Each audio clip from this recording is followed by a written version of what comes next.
Gravação. Começou a gravação. Ótimo. Então, eu botei aqui uma definição, um conceito do que é nutrição, porque vocês estão tendo esse PowerPoint, e no primeiro eu passei direto, não coloquei, né, a definição do que é a nutrição, tá? Então, vamos hoje, então, ler isso aqui, ó. É a ciência que estuda as necessidades alimentares dos indivíduos na saúde ou na doença, tá? Porque na doença as necessidades são diferentes, tá? E também a nutrição estuda o processo pelo qual o organismo ingere, digere, absorve, transporta, utiliza e elimina as substâncias alimentares. Então, está aqui para vocês a definição de nutrição. E a distribuição calórica de hoje é a nossa última parte. A gente começou estudando a proteína, o lipídio e hoje o macronutriente chamado carboidrato, tá? Vamos lá. O que é carboidrato, então? Carboidratos são hidratos de carbono, ou seja, é o carbono com uma molécula de água, tá? A gente viu que as proteínas também têm carbono, os lipídios também têm carbono, e o carboidrato, o nome já diz carboidrato. É um hidrato de carbono, é um carbono com uma molécula de água. E nas informações que tem nos alimentos, informação nutricional, ele é um dos primeiros que aparece, tá? Então, tem mais gente aqui querendo entrar, deixa eu ver. Muito pessoal que chega atrasado é isso, é que atrapalhar. Mas, vamos lá, continuando. Então, para que servem os carboidratos? Isso é muito importante. Tem gente que acha que carboidrato não serve para nada, só para engordar. Isso é uma mentira, tá? Nosso corpo precisa de muita energia, diariamente, tá? Então, uma das principais funções do carboidrato é fornecer energia para o corpo e para o cérebro. O cérebro, ele precisa essencialmente de glicose. Então, estão querendo falar aqui comigo? Deixa eu dar uma olhadinha. O Ítalo não vai conseguir chegar. Tá bem, ok. Eu vou diminuir aqui o som, senão não consigo dar aula. Então, vamos lá. Outra coisa, os carboidratos, eles poupam a utilização da proteína como energia, porque quando a pessoa não come carboidrato suficiente, a necessidade que ela precisa, no caso, aí o corpo vai queimar as proteínas para conseguir energia. Só que quando o corpo queima proteína ou lipídio, ele gera restos metabólicos que fazem mal para o nosso organismo. Então, é melhor utilizar o carboidrato para energia, mas na falta dele, o corpo vai queimar proteína, vai queimar até lipídio. Quando ele elimina gordura e a pessoa está acima do peso, está com um excesso de energia em forma de triglicerídeo, tudo bem.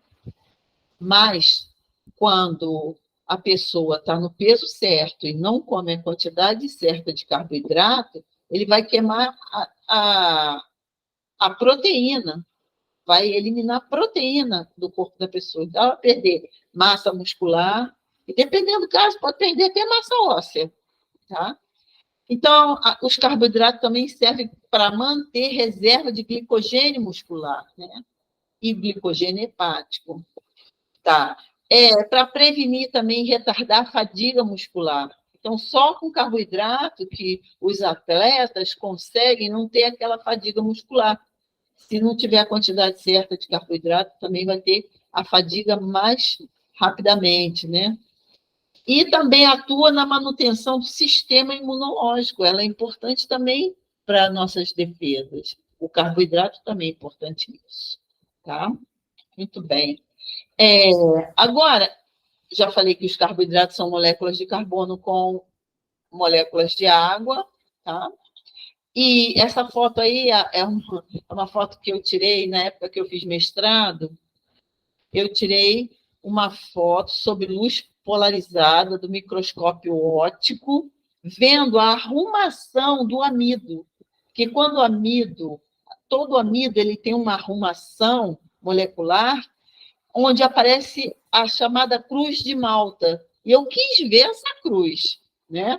Falei, eu quero ver isso no microscópio. Então, lá na Embrapa, eu preparei uma lâmina e consegui, com o meu celular, tirar a foto e coloquei na minha dissertação. No doutorado, eu já fiz microscopia eletrônica de varredura, bem mais, né, adiantada. Desculpa, tinha um bicho aqui. Aí tá. Então, o amido ele tem essa arrumação molecular aqui, que forma uma cruz de Malta. Eu consegui fotografar, né, essa arrumação molecular aqui. Fiquei encantada com essa foto. Essa foto é minha, está na minha dissertação. Então, nós temos tipos de carboidrato. Nós temos os carboidratos simples e os complexos. Por que simples? Simples porque eles não precisam sofrer grandes transformações para serem absorvidos, para serem utilizados pelo nosso organismo. E esses carboidratos simples estão nas frutas, no mel, no açúcar, na verdura. Então, as verduras e as frutas são carboidratos simples, que elas contêm, né? Frutose, por exemplo. Quando a pessoa está com açúcar baixo no sangue, ela chupa uma laranja ou come uma fruta, rapidinho o açúcar dela sobe. Por quê? Porque ela tem carboidrato simples, ele é rapidamente absorvido, ele não precisa por exemplo, da ação da insulina para entrar na célula, tá? A frutose, por exemplo, né? Já os carboidratos complexos, eles sofrem grandes transformações, né? E quebra nas suas ligações glicosídicas para poder ser absorvido, tá? E eles são encontrados principalmente em pães, raízes, tá? Cereais, são esses os carboidratos complexos. Então, aqui eu botei mais ou menos para vocês terem uma ideia da glicose, que é um monossacarídeo, a frutose, outro monossacarídeo, né? Uma molécula só. Botei um disacarídeo aqui, que tem duas moléculas, né? Que é a sacarose. A sacarose, é o açúcar de mesa, ela tem uma molécula de glicose e uma molécula de sacarose unidas por uma ligação glicosídica, né? Eles estão aqui representando carboidratos simples.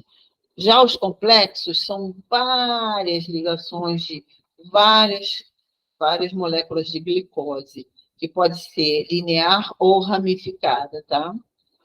Então, tá. Tudo bem. As funções, já falei alguma coisa, energética, genética, sistema nervoso central, tá? Eles têm uma importância tremenda na membrana plasmática, que é aquela pelezinha que fica ao redor da célula, né?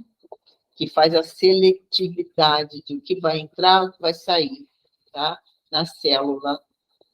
Então, já falei bastante disso também. Agora, o que acontece com o carboidrato dentro do nosso organismo? Vamos ver uma coisa aqui interessante.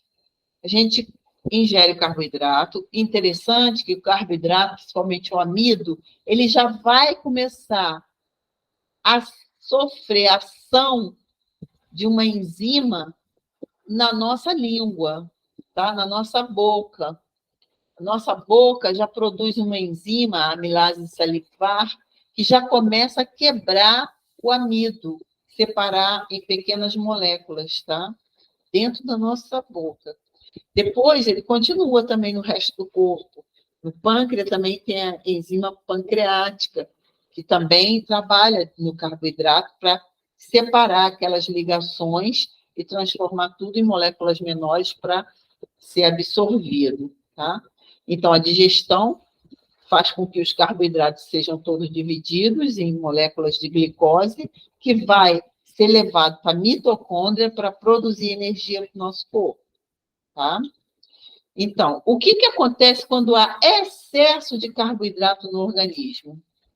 Aí, quando tem excesso, ele vai ser transportado para o fígado primeiro, né? Ele vai ser agrupado e vai ser transformado em gordura, que a gordura é a melhor maneira de você armazenar excesso de energia. Não é a melhor maneira, é a maneira mais fácil. Agora, se uma pessoa faz muito exercício físico, ela consegue armazenar excesso de energia em forma de músculo. Essa é a melhor maneira de armazenar excesso de energia, tá? Então, quando a pessoa come um excesso extrapolado de energia, seja na forma de carboidrato, ou proteína, ou lipídio, o organismo vai armazenar. Agora, dependendo do tipo de exercício que a pessoa faça, se ela não faz exercício, ela vai guardar em forma de lipídio, tá? Ou, se ela faz muito exercício, ela vai crescer de uma forma nos seus músculos, tá? Ela vai hipertrofiar o músculo. Muito bem. Aqui tem uma tabela e aqui tem a quantidade de carboidrato das frutas. Só lembrando, os carboidratos das frutas são carboidratos simples, tá? E eles são absorvidos com muita facilidade. É bom para bom para a saúde? Excelente, porque as frutas também são ricas em muitos nutrientes, micronutrientes, tá? Então tá. Oizinha, seja bem-vinda, estou gravando essa aula. Então, aqui estão algumas frutas, a quantidade de calorias, tá vendo? São baixas calorias das frutas, em 100 gramas. E aqui a quantidade de carboidrato que elas têm, tá? O pessoal acha que fruta engorda. Fruta não engorda, tá? Só se você extrapolar, comer demais, tá? E as frutas, elas são ricas em nutrientes, micronutrientes, né? E são ricas em antioxidantes, né? Qualquer hora eu vou dar uma aula para vocês também falando só de antioxidante e de radicais livres. Como é que os antioxidantes sequestram os radicais livres e impedem que eles causem mutação no nosso DNA.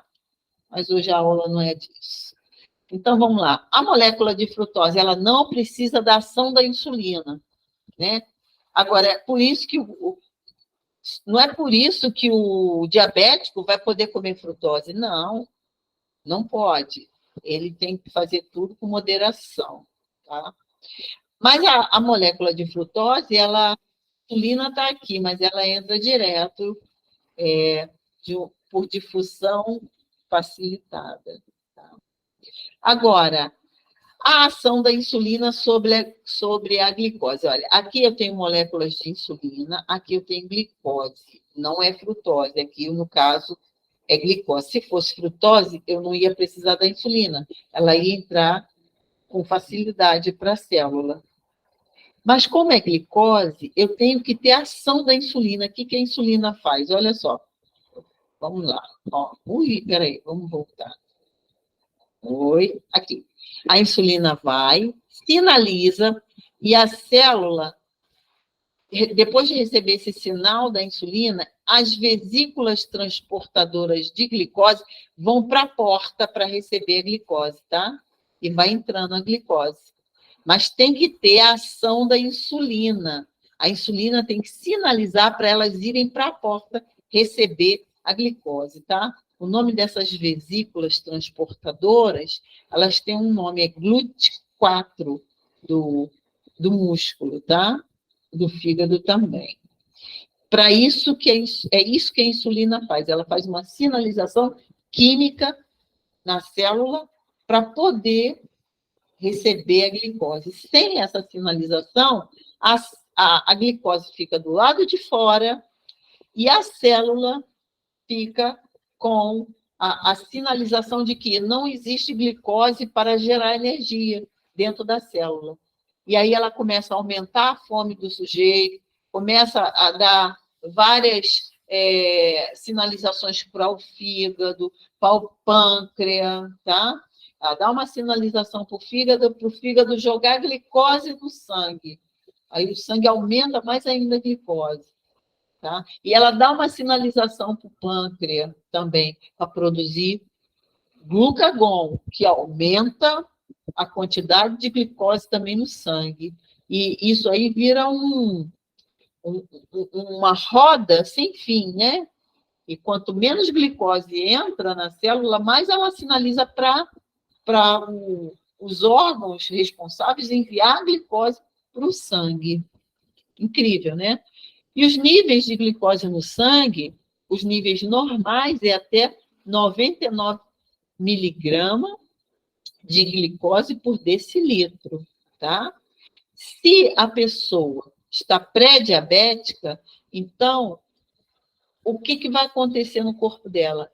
Esse nível vai aumentar. Ela vai até 125 miligramas por decilitro.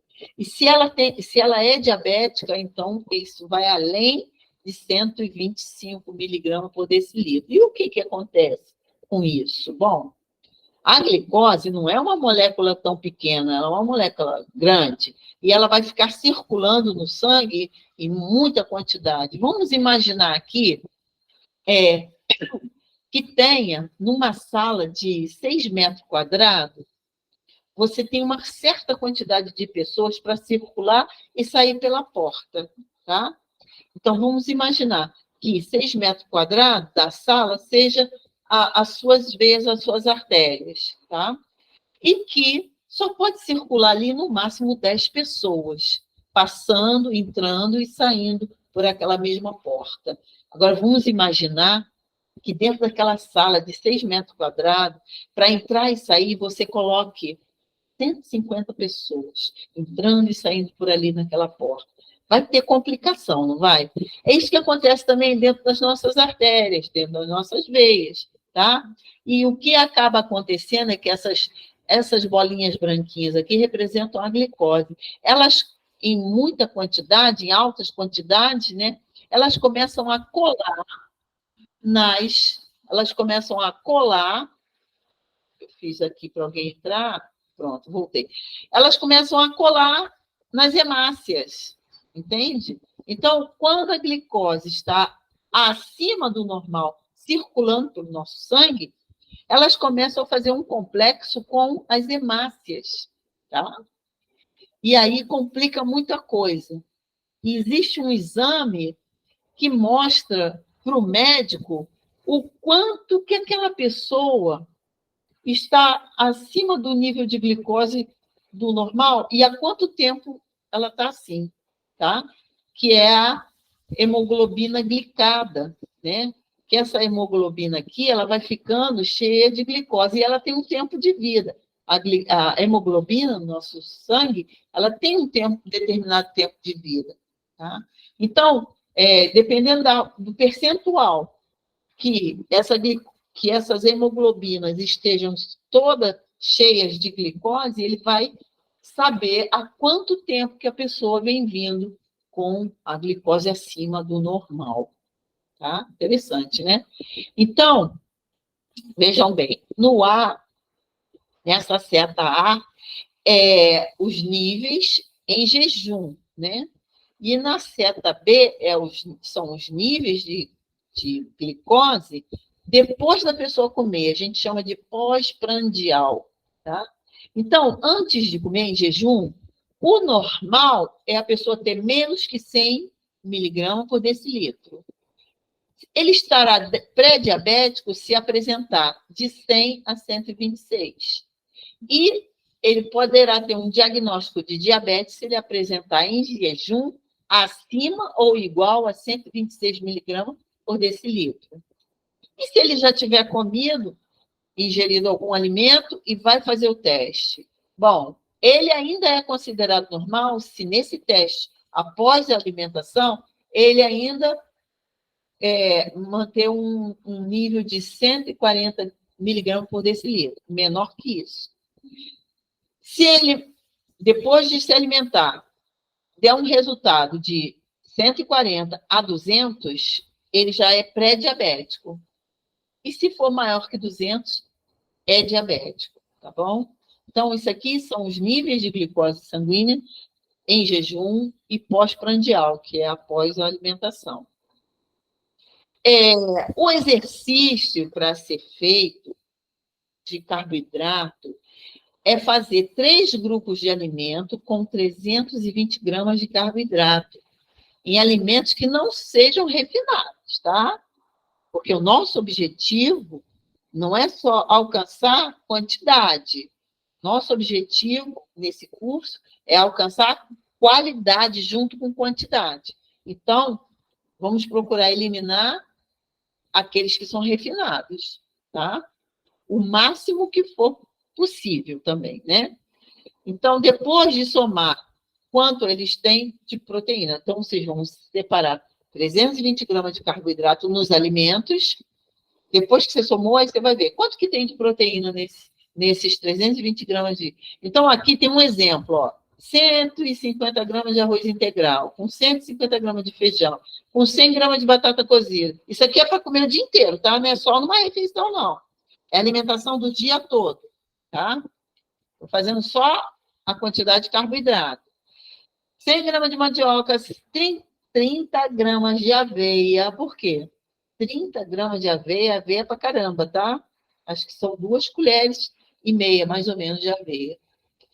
30 gramas de cereal matinal de milho, 100 gramas de pão, 100 gramas de abacaxi, 100 gramas de banana, 100 gramas de cajá, mamão, uva, 30 gramas de açúcar mascavo e 100 gramas de amendoim torrado. Então, tudo isso aqui deu 325 gramas de carboidrato. Eu somei só os carboidratos desses alimentos. Aí eu pedi, a segunda coisa desse exercício era o quê? Depois que você somou o carboidrato, somar a proteína. Então, desses alimentos todos aqui, juntos, durante o dia todo, eu tenho 55 gramas de proteína, tá? Então, isso aqui é para uma refeição, para uma alimentação de até 2.000 calorias diárias, tá bom? Eu não somei os lipídios. Aqui eu só quero um exercício somando só carboidrato e proteína, tá bom? Vocês depois vão aprender a somar também os outros macronutrientes. Pois bem, agora, eu reservei esse tempo agora para falar com vocês, mostrar para vocês como a gente pesquisa de fato e de verdade artigos científicos, e não qualquer um, artigos científicos que tenham peso verdadeiro, né? Que você possa dizer assim, não, esse aqui eu posso confiar. Então, eu vou mostrar para vocês agora o que está por trás de todo artigo científico que você tem que analisar antes até de ler, tá? Porque, às vezes, o título chama a tua atenção, mas você tem que ver algumas coisas. Então, primeiro, como é que é feito? Que tipo de estudo se faz? Que tipo de pesquisa se faz? Tá? Então, você tem estudos descritivos ou não analíticos, onde você não faz análises, né? Ou seja, estudos observacionais. Você separa uma população e fica observando determinada coisa que você quer pesquisar, tá? A variação, por exemplo, do açúcar sanguíneo nessa população. Então, você vai observar. Agora, esse estudo ele pode ser longitudinal, quando ele é longo, durante um tempo longo. Transversal é só durante um tempo, tá? Pode ser um caso controle, tá? Aqui tem toda a explicação de cada um desses que é, tá? Pode ser um estudo analítico, experimental ou de intervenção, tá? Experimental quando você faz testes, né? E intervenção quando você, por exemplo, vacina algumas pessoas ou quando você dá determinados alimentos para o animalzinho que você está querendo fazer um estudo em vivo, tá? Pode ser uma pesquisa bibliográfica, tá? Você vai reunir tudo que você pode encontrar de determinado tema. Isso é uma revisão bibliográfica. Então, nós vamos das revisões bibliográficas, tá? Você tem uma revisão que pode ser uma revisão simples, e você tem a meta-análise, que é a revisão das revisões. Então, o cara pega várias revisões de um mesmo tema e faz uma meta-análise, tá? É o que vocês devem sempre procurar. Aqui, por exemplo, aqui você tem um estudo in vitro. O que é um estudo in vitro? É quando você pega uma célula, né, e testa várias coisas naquela célula. No tubo de ensaio, por exemplo, né? Você vem com várias células iguais do mesmo tecido e testa naquele tubo de ensaio, só aquele tipo de célula. Isso é um estudo in vitro, tá? Ela não está dentro do organismo de ninguém. Por exemplo, vou testar se como que a glicose é absorvida quando tem um outro nutriente junto. Aí eu testo aquilo naquela célula ali, tá? Ou então vou testar o que pode matar a célula, se uma quantidade X vai fazer mal para aquela célula. Aí eu testo in vitro, tá? Agora, existe o teste, vamos dizer, o teste acima desse, que é o in vivo. Aí já faz com animal, tá? Eu fiz esse teste no meu doutorado. Eu fiz teste com artemesalina. Artemesalina é um microcrustáceo que eu botava ele para crescer, né? Primeiro ele sai daquele cisto e ele vira tipo um peixinho, mas não é um peixe, é um crustáceo, né? E ele, com 48 horas, ele era bem pequenininho ainda, mas ele já podia me dizer se aquilo que eu estava testando era tóxico. Então, eu separava várias curvas, né, com um tubo de ensaio, e botava uma quantidade aqui, uma quantidade um pouco maior nessa curva, um pouquinho maior nessa, até botar uma quantidade alta. E botava um controle que era aquele sem nada, deixava só o bichinho ali. Aí, no dia seguinte, eu via quantos estavam mortos no primeiro, no segundo, no terceiro, no quarto, quinto, tá? E aí eu fazia uma curva de mortalidade ou de sobrevivência, né? Isso é um teste em vivo, tá? Então, todos esses testes, caso, controle, estudos e meta-análise, são categorizados, né? E existem estudos A1, A2, B1, B2, que são os melhores estudos, ou seja, das revistas que são as melhores revistas científicas, tá? Agora, descendo C em diante para baixo, já não são estudos bons, de boa metodologia e tal, tá? Tem estudo também. E como se faz uma pesquisa? Como você vai fazer uma pesquisa? Não é chegar e digitar no Google. Ah, queria saber isso. Digito no Google. Isso não é pesquisa. Então, nós vamos agora aprender realmente a fazer uma pesquisa numa base de dados. O que é base de dados? É onde se armazena os artigos científicos.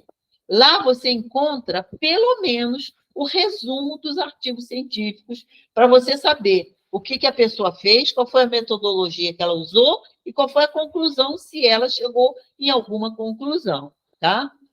E essas bases de dados a gente digita na internet e são vou começar a dar mais fraquinha, que é o Google Acadêmico, a mais fraquinha, depois vem o Cielo e vem os periódicos da CAPES. Mas, quando você for realmente pesquisar, você vem no PubMed. Eu vou mostrar agora como é que é. E tem esse Science Direct, que é só estudo bombástico, né? Daqueles mesmo de grande conhecimento. Peraí. Sim. Deixa eu parar de partilhar aqui. Parou aí de partilhar?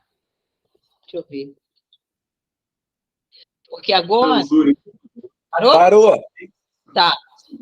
Parou. Ok. Agora eu vou fazer uma pesquisa junto com vocês. Liguem o microfone, tá? Porque eu vou fazer uma pesquisa junto com vocês e eu quero fazer devagar para vocês fazerem junto comigo. Espera aí. Sem querer, cliquei aqui. Espera aí. Vou voltar aqui para partilhar de novo, porque eu acho que saiu. Nome, separador, partilhar. Foi. Tá vendo? Vocês estão vendo minha folha do Google? Ok? Sim, estou vendo. Então, lá na base de dados, eu falei que vocês, para pesquisarem, vocês podem digitar Google Acadêmico. É a maneira fraquinha de pesquisa, mas dá para pesquisar aqui também. Google Acadêmico. Aí você vem aqui e clica Google Acadêmico. Aqui no Google Acadêmico, tudo que você digitar vai aparecer artigo científico, tá? Mas não, aqui não é o melhor lugar para se pesquisar. Mas dá para fazer alguma coisa, tá? Por exemplo, se eu quiser pesquisar sobre o milho, aqui, milho verde, por exemplo, ou milho transgênico. Aí aqui vai, tá vendo? Tudo isso aqui, ó, é artigo científico que eu posso ler. Só que esses artigos científicos são brasileiros. Esse aqui, tá vendo? É da Embrapa. Eu já confio mais, tá? Esse é da Embrapa. Esse aqui é do ICIELO, tá? Mas é um estudo brasileiro. Então, já não é assim uma coisa que você pode achar que é um grande estudo. Eu prefiro, e é melhor para qualquer um, pesquisar, em vez de Google Acadêmico, pesquisar no PubMed. Tá vendo? PubMed. Quando você digita PubMed, surge isso aqui, ó. PubMed. PubMed significa publicações médicas. Aí você clica. Vocês estão acompanhando? Sim. Sim. Então, aí você clica, aí aparece essa página aqui. Na hora que aparece essa página, ele só aceita as coisas em inglês. Só que depois eu vou agora ensinar para vocês como é que instantaneamente você já traduz para português. Só que para eu pesquisar qualquer coisa, eu vou ter que ir no Google Tradutor. Aqui, ó, Google Tradutor. Não sei se vocês estão vendo o Google Tradutor. Tá vendo? Não. Não? Não, mas a gente conhece. Tá. Aí eu vou digitar aqui, por exemplo, Milho verde. milho verde. Milho verde. Tá. Aí aqui aparece green corn. Aí eu copio e volto para a PubMed e coloco aqui green corn. E vou aqui no search pesquisar. Antes de começar a pesquisar, eu venho nessa aba aqui do lado, vocês estão vendo a aba aqui do lado? A aba aqui do lado, essas abas aqui, tá vendo? Certo. Tá. Então, aqui do lado eu vou fazer o seguinte. Eu quero abstract todos pelo menos eu vou querer ler o resumo dos artigos científicos, tá? Então eu devo clicar aqui, pelo menos aqui, tá? Outra coisa, eu quero que apareça para mim, na minha pesquisa, porque, olha só, conforme eu botei milho verde, apareceu 108 resultados, tá? Poderia ter muito mais, é porque o meu já tem aqui clicado, ó, livros, ensaios clínicos e meta-análise. Vocês não podem deixar de clicar aqui, meta-análise e revisão, tá bom? Porque se vocês não clicarem aqui, vai vir tudo quanto é tipo de estudo. Aí vocês vão ficar malucos, porque vocês vão ter que ler todos eles para saber, para ter uma conclusão final. E se você colocar na meta-análise, já tem pessoas que já fizeram isso. Pegaram, viram todos, leram muitos e fizeram um resumo todos esses estudos e colocaram ali uma revisão, para você saber que conclusão todos eles estão chegando, tá? E se você quer ser uma pessoa atualizada, o que você faz? Você põe 10 anos, pelo menos, estudos com pelo menos 10 anos. Ou 5. Se você quer ser super atualizado, você põe 1 ano, tá? O que é mais recente.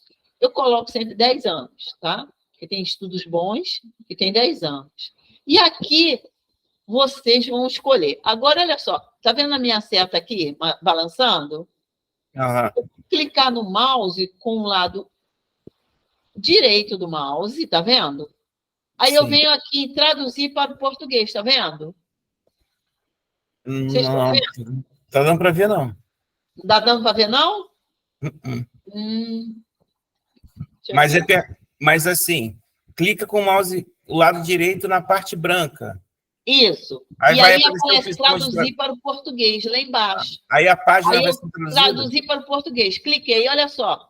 Vocês estão vendo que ficou tudo em português? Aham. Licor de infusão de milho, recurso biológico verde para bioindústria. Só que quando eu boto milho verde, eles vão querer me dar estudo do que fala de milho, do que fala verde, do que fala milho verde. Aqui fala revolução verde para a soja. Tá vendo? Não tem nada a ver com milho verde. Então, você vai ter que navegar. Até porque milho verde pode ser É. uma tradição usada no Brasil. Talvez lá fora Era nem melhor use. botar assim, soja, soy, que em inglês é soy. Aí eu coloco. Aí tem 1.346 resultados. Isso porque eu já fiz isso, hein? Se eu botar assim, 5 anos para cá, aí vai diminuir, ó, 684. Tem alguém querendo entrar? Peraí, Deliane. Permitir. Então, Deliane, a gente já está na metade da aula, tá? Que eu já estou nos estudos científicos aqui. Então, vocês estão vendo aqui a página? Sim. Então, digitei soy. Aí, eu fiz... O que eu fiz? Para a gente ser bem atualizado, aqui do lado esquerdo, tá? Eu escolhi 5 anos. De 5 anos para cá, eu tenho esses estudos científicos aqui. 684 estudos falando sobre a soja, isoflavonas e câncer de mama, né? A meta-análise. Isso vai vir muita meta-análise, porque a gente tem que clicar em meta-análise e revisão, tá? Agora, clico de novo com o lado direito do mouse e mando traduzir instantaneamente. Vai traduzir. Aí agora eu escolho qual artigo que eu quero ver, qual meta-análise, tá? Eu quero mostrar uma coisa aqui para vocês, interessante, para vocês saberem criticar um artigo, tá? Por exemplo, eu vi um negócio de soja outro dia, falando de um produto de soja. Espera aí, soy.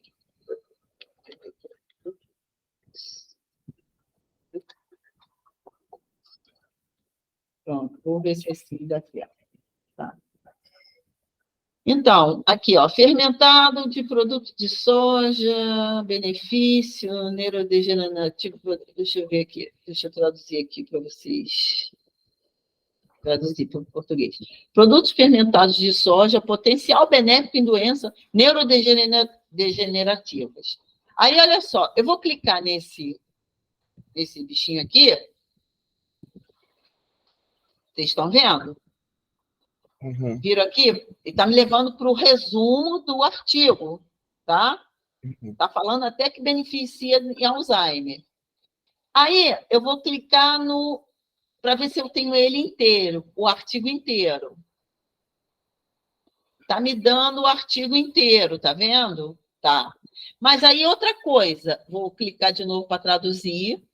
Olha que interessante. Você tem que, antes de começar a ler o artigo, você tem que ver primeiro o conflito de interesse. Por quê? Porque está apresentando aqui um fermentado de soja, que é benéfico, que isso, que aquilo. Primeiro você tem que ver se esse cara aqui não está sendo financiado por um empresário ou por uma empresa e que existe conflito de interesse. Então, você vai lá no final do artigo, vai lá no final, antes de chegar nas referências, tá? Lá no final, deixa eu ver se eu consigo chegar aqui no final sem chegar na referência. Aqui, ó, aqui que eu queria chegar, ó. Tá. Depois da conclusão, aí vem aqui, olha, primeira coisa, contribuição do autor.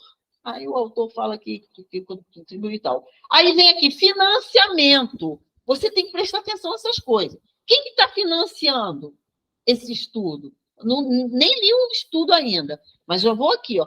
Esta pesquisa foi financiada pelo Instituto Coreano de Planejamento e Avaliação de Tecnologia, Alimento, Agricultura, tarará, por meio do Programa de Desenvolvimento. Então, é o Ministério da Agricultura daquele país. Então, não é nenhuma empresa. Isso já é bom saber. Depois, conflito de interesse. Os autores declaram não haver conflito de interesse. Então, eles não são dono da empresa, não tem nenhum dono da empresa financiando. Então, tá. Então, vale a pena começar a ler esse artigo. Vocês estão entendendo, gente? Deixa eu ver se vocês estão fazendo joinha aqui, peraí. Vocês estão entendendo o que eu estou falando? Ok? Liga o microfone. Pode ligar o microfone para vocês opinarem. Tá? Sim, estou Tá. entendendo.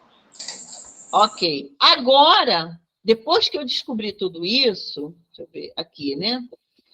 Eu vou começar a ler o artigo. Primeiro eu vou ler o quê? O resumo, tá? Então, vou clicar com direito e vir para traduzir instantaneamente para o português. Quem sabe inglês não precisa tradução, tá? Aí vou ler aqui. Produtos fermentados de soja, potencial benéfico em doenças neurodegenerativas. Aí eu venho com o abstrato. Esse artigo é de que ano? Olha lá, 2021, artigo moderno, um artigo atualizado, tá? Porque a gente diminuiu lá para 5 anos. Então, aqui diz assim, o que ele pesquisou? Isso aqui é uma meta-análise, ele pesquisou das revisões que existiam dentro das plataformas, das plataformas todas de dados científicos, tá? Produtos fermentados de soja, como esse aqui, que é um japonês, um produto japonês, uma pasta de soja, molho de soja, e esse outro aqui, são amplamente consumidos nos países leste asiáticos e são importantes fontes de compostos bioativos, e são aqueles que têm antioxidantes. A fermentação da soja cozida com bactéria, bacilos, aquele que também tem no leite, né? E fungos e derivados de leite, né? Aspergilos, produz uma variedade de novos compostos, muitos dos quais possuem benefício à saúde. Olha, gente, não é aspergilo flavus, não, tá? Tem vários tipos de aspergilo. Tem o aspergilo flavus, que dá nos cereais e nos grãos em geral, é o aspergilo flavus, que causa câncer, que ele causa aflotoxicose. Esse aspergilo é um outro tipo, tá? Então, aqui fala que possui benefícios à saúde. Essa revisão concentra-se no potencial preventivo e benéfico dos alimentos, tá? E aí diz que ainda inclui doença de Alzheimer e Parkinson, tá? Aí, se me interessar esse artigo, eu vou e leio ele todo, tá? Aí, se puder baixar, eu baixo ele aqui, clico aqui, um desses dois aqui, e baixo, vai vir em PDF, tá? Mas aqui é melhor, por quê? Porque aqui eu traduzo instantaneamente para o português. Vocês estão entendendo como é que o negócio funciona? Entenderam? Tá? Uma outra pesquisa. Aonde mais que eu posso pesquisar? Em qual... Aí, o Raul está entendendo. Tá? Eu fechei ali a minha outra base de dados que eu posso pesquisar é aquelas outras todas que está escrito na lição de hoje, na aula de hoje, tá? Science Direct, tá? Procurem as melhores bases de dados, tá? Aquelas em português, Google Acadêmico, Google Escola e Science também não vai ser, você não vai achar artigo, que maravilha, que você pode confiar, tá bom? É melhor procurar sempre meta-análises em artigos na PubMed, são publicações médicas, PubMed, tá? Ou na Science Direct, mas aí na Science Direct é mais para o pessoal de engenharia de alimento, química de alimento, por exemplo. Meus 2 artigos científicos você só vai encontrar na Science Direct, tu não vai encontrar aqui na publicação médica, porque ele é mais para a área de tecnologia, entendeu? Aí, aqui você não vai poder colocar. Aí você vai ter que, por exemplo, vou voltar aqui, vocês só estão vendo essa página minha, essa página da internet. Então, Science Direct. Esse aqui, ó, Science Direct. Aqui, ó. É outro lugar que vocês podem buscar artigos científicos.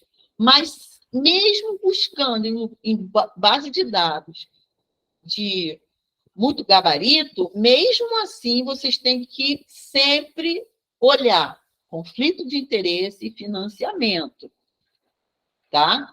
Se tudo isso deu certo, e mesmo assim aquele artigo, tá uma maravilha, tudo bem, mas ainda assim você tem que ver a metodologia que o cara usou para fazer aquilo ali. Aqui, por exemplo, você pode digitar o nome de um autor, de um artigo científico, aqui, o jornal ou o livro científico, tá? Por exemplo, Food Chemistry, que é Química dos Alimentos, é o nome de um livro científico, onde ele armazena uma porção de artigo científico, entendeu? E aqui é o tema que você quer pesquisar. Por exemplo, ultrassonografia em alimentos. Aí você vai e pesquisa aqui. Não sei se vai dar, deixa eu ver. Vai dar uma porção de coisa aqui, ó. Aí tem várias coisas.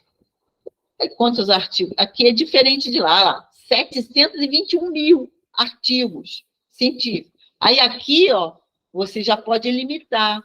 Eu quero de 2023 para cá. De 2023 para cá tem 46 mil. Tá? Tem até 2025. Ainda vai ser publicado em 2025. Já tem 41 na fila. Tá? Aqui tem revisão, livros, tá? Aí vocês podem limitar isso aqui tudo, ó.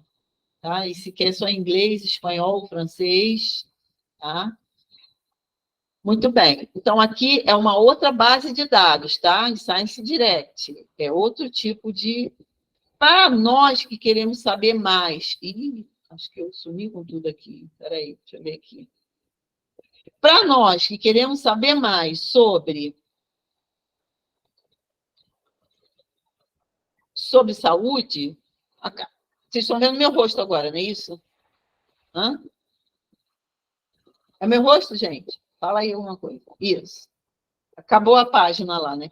Para nós que estamos estudando sobre saúde e alimentação, o ideal é a gente pesquisar na PubMed. Vou fazer de novo para vocês. Vamos lá, de novo. Ó. Vou aqui no Google Tradutor, partilhar. Estou aqui no Google Tradutor, vocês estão vendo, tá? Vou botar aqui telômero, que é uma parte do cromossomo. Vou copiar e vou agora no PubMed. Vou digitar aqui PubMed. Aqui, PubMed. Vou digitar aqui telômero. Search. Tá. Olha só. Com aquelas restrições que eu coloquei, de 10 anos para cá, ele ainda me deu 2.970 resultados, ou seja, 2.970 artigos científicos com esse tema, falando sobre os telômeros, tá? É muito importante vocês estudarem sobre os telômeros, porque o tamanho dos telômeros, que são as pontas dos cromossomos, diz o quanto que a gente ainda tem de vida. E está muito ligado à dieta. Por exemplo, se eu botar telômero and nutrition. Espera aí, botei nutrition. Então, telômeros e nutrição. Vai diminuir, só tem 166 artigos. De 10 anos para cá. Aqui, ó, nutrição e longevidade. Aí eu vou traduzir instantaneamente e eu vou buscar aqui o artigo que eu quero estudar. Metamarcas do envelhecimento e do câncer, através de telômeros, tá vendo? papel da nutrição materna no estresse oxidativo, padrões dietéticos ricos em plantas, alimentos e nutrientes vegetais, e o cumprimento dos telômeros. Olha, 2019, artigo moderno, tá? E você pode clicar aqui e começar a ler. Porém, antes de ler, vamos fazer exemplo com esse aqui. Cliquei nele. Antes de ler, vou traduzir ele aqui logo, traduzir para o português, traduzir. Eu vou clicar aqui para ver o texto completo, para ver se eles me deram o texto completo. Ok. Então, vou lá para o final e vou ver, ó, depois da conclusão, vou ver se tem conflito de interesse. Espera aí, está em inglês, né? Deixa eu traduzir de novo. Tradução para o português. Tá. Então, vamos ver quem que eles estão agradecendo. Aqui é conclusão. Vamos ver agradecimento. As contribuições dos autores foram as seguintes: contribuíram para a conceituação do artigo, design, revisão, discussão, barará, ele, fulano, revisou e editou o manuscrito. Tá. Nota. Publicada em suplemento na Advanced Nutrition, esse suplemento tá... Até agora não apareceu nenhum conflito de interesse, mas vamos ficar procurando. Vamos ver quem... Não tem conflito de interesse e nem tem financiadores. Naturalmente, foi o Ministério lá da Saúde, ou da onde tem esse país aí, que financiou ou a faculdade, né? As bolsas que tem nas faculdades, que financiou esse artigo aí. Aí sim, eu posso começar a estudar esse artigo, entendeu? Porque eu já fiz uma análise crítica dessa meta-análise. Vocês estão entendendo? Deixa eu ver se vocês estão entendendo. Vocês estão entendendo como é que se pesquisa? Ok? Ok. Tá? Vocês precisam fazer isso. Sobre qualquer tema que vocês quiserem estudar. Tá? É assim que se estuda. Agora, se eu chego aqui no Google e boto telômero e dieta, qualquer um pode inventar uma página aí falando de telômero e dieta. No final, o cara põe assim: eu sou médico, eu sou doutora, e isso não é verdade. Pode ser mentira, entendeu? Você pode entrar pelo cano com uma informação errada. Aonde se pesquisa? Na internet, dentro de base de dados científicas. Quais são as bases de dados? Está lá, Science Direct, PubMed, Elsevier. Tem uma porção de base de dados. Escolhe as melhores. Sobre o que tema você quer estudar? Publicações médicas, tá? Aí você vem para o PubMed, tá? PubMed traz muita coisa. Tá? E aí, mesmo assim, você tem que, dentro da sua pesquisa, você tem que limitar alguma coisa, senão você não vai conseguir ficar lendo 10 mil artigos científicos para chegar numa conclusão. Então, você já clica logo em meta-análise ou revisão. Clicou em meta-análise, clicou em revisão, clicou. Depois você clica nos mais modernos. 5 anos para cá, 10 anos para cá, tá bom. 10 anos para cá, são artigos modernos, tá? Você vai ser uma pessoa atualizada dentro daquele tema que você está pesquisando, tá bom? Aí tá.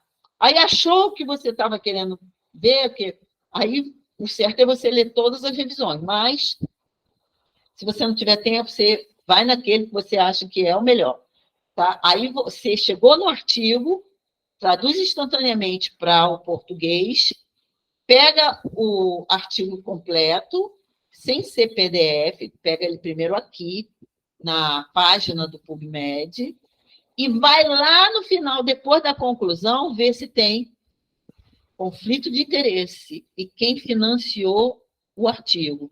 Se você vê que o financiamento foi o Ministério lá da Saúde, lá do local onde você está estudando, lá, vamos dizer, da China, ou da Coreia, ou dos Estados Unidos, o Ministério, sei lá o que, a universidade lá do Texas, sei lá o que está financiando, sei o quê.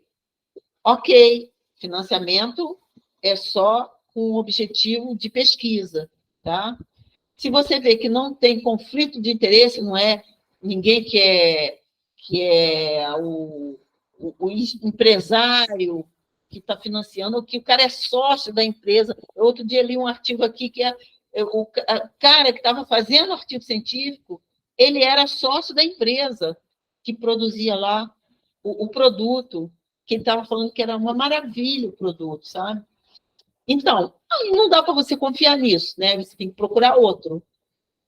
Aí viu que não tem conflito de interesse, financiamento é bom, aí sim você vai ler o artigo, tá bom? Mesmo assim, para quem estuda muito, que sabe como é que é feita a metodologia, análise de proteína, análise de cromatografia líquida ou gasosa, aí a gente também vai para a metodologia ver, conferir, para ver como é que foi que o cara fez aquilo ali, se ele utilizou, porque às vezes eles copiam o resultado, tem de tudo, né, na área científica, igual tem nas outras coisas da vida, né? Gente para inventar as coisas e para enganar tem sempre, né? Vocês querem fazer alguma pergunta? Pode ligar o microfone. Bom, quer perguntar? Raul? Eu queria perguntar sobre como você falou sobre a importância do carboidrato. Sim. Primeiro, eu quero fazer uma pergunta que eu devia ter feito lá na primeira aula. Você falou sobre as quantidades de carboidrato e de proteína e tal. Por exemplo, você relacionou aquilo por peso. Então, vamos dizer assim, eu, no momento, estou com 107 quilos. Eu queria chegar a 87. Para eu fazer elaborar uma dieta para mim, para eu chegar aos 87, eu devo me... Calcular pelo 87. Pelo 87? Calcula Entendi. Suas calorias pelo peso... Que eu quero chegar. Exatamente. Por quê? Porque você vai ter um déficit calórico. Certo. Porque o teu corpo de 100 e poucos, ele precisa de uma determinada caloria que é diferente de quem tem 80 e poucos. Certo. Como você vai calcular para uma pessoa de 80 e poucos, você vai ter um déficit calórico, tá? É uma maneira de emagrecer. Tá? Outra maneira é você calcular só a taxa metabólica basal, mas isso eu não ensinei para vocês. Tá? Isso vai fazer parte de um curso que eu vou fazer só sobre emagrecimento. Mas já serve para você fazer emagrecimento só por essas aulas que eu dei aqui. Sim. É só calcular de acordo com o peso que você quer ter. Tá? Desde que esse peso seja adequado para a sua altura. Entendeu? Sim. O peso tem que ser adequado com a altura. Por exemplo, quanto você mede? 1,73. 1,73, tá bom. Ok, esse peso está adequado. O que não estaria adequado? Você querer pesar 50 quilos com 1,73 m. Inadequado. Entendeu? É isso que eu quero que vocês entendam. Tá? Agora, isso que você pensou, está ótimo, está certo. Beleza, obrigado. Amanhã, vê se vocês topam. Muita gente está tendo dificuldade de fazer os exercícios. Eu estou dando até domingo que vem para vocês me entregarem esses exercícios. E aí eu estava pensando amanhã fazer uma aula fazendo um exemplo do exercício 1, outro exemplo do exercício 2, outro exemplo do exercício 3, juntinho aqui com vocês, e vocês vão tirando as dúvidas. O que vocês acham? A Francicléia gostou. Eu não vou poder, porque amanhã eu vou estar trabalhando, mas a ideia é maravilhosa. Mas eu gravo, essa aula está sendo gravada. Tá, show. Aí vocês vão poder rever. Embora a gente esteja assistindo essa aula que está gravada, você vai disponibilizar essa aula? Vou sempre botar lá no grupo do WhatsApp. Beleza. Tá bom? Essa aula de hoje também foi gravada, vou parar agora. Eu acho que para aqui, eu parei aqui da outra vez, para a gravação.